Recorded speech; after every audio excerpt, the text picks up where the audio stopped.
But there's also something sad here. The people wave their flags and bang their drums, but deep down they fear that time is running out.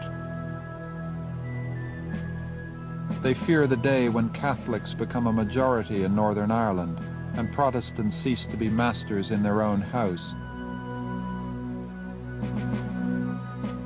They fear the day the British government decides enough is enough and pulls out.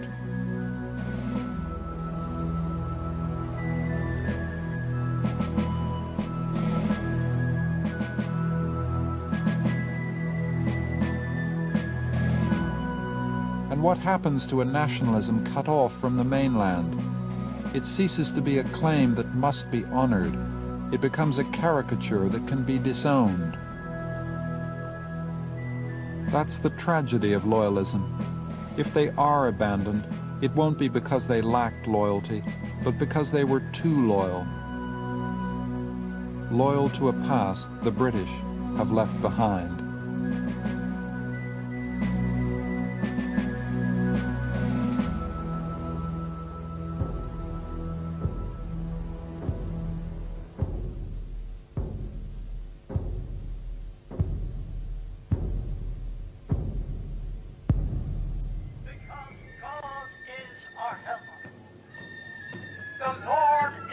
The final destination for the march is a large field outside Belfast.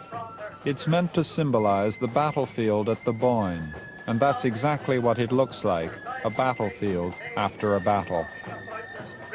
So-called siege mentality. But our message today... And in one corner of the field, a preacher drones on, preaching the same old sermon to the converted. Let them now stand back and see the great emergence of British and Protestant Ulster out of the siege. By the grace of God, the great escape is now underway. That is the message. Belfast is the city and Ulster is the province which refuse to die. Protestants are the people who can make Ulster great and also bring true greatness back to Britain again, the greatness which Britain has so sadly lost. Amen.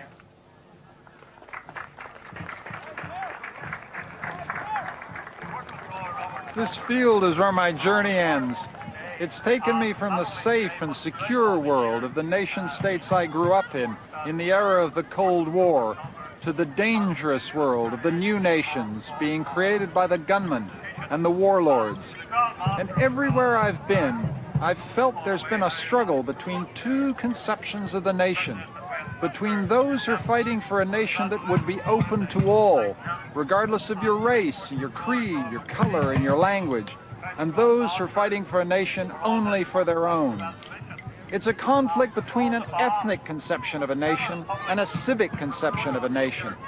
And in that struggle, I know where I stand, but I also know who's winning.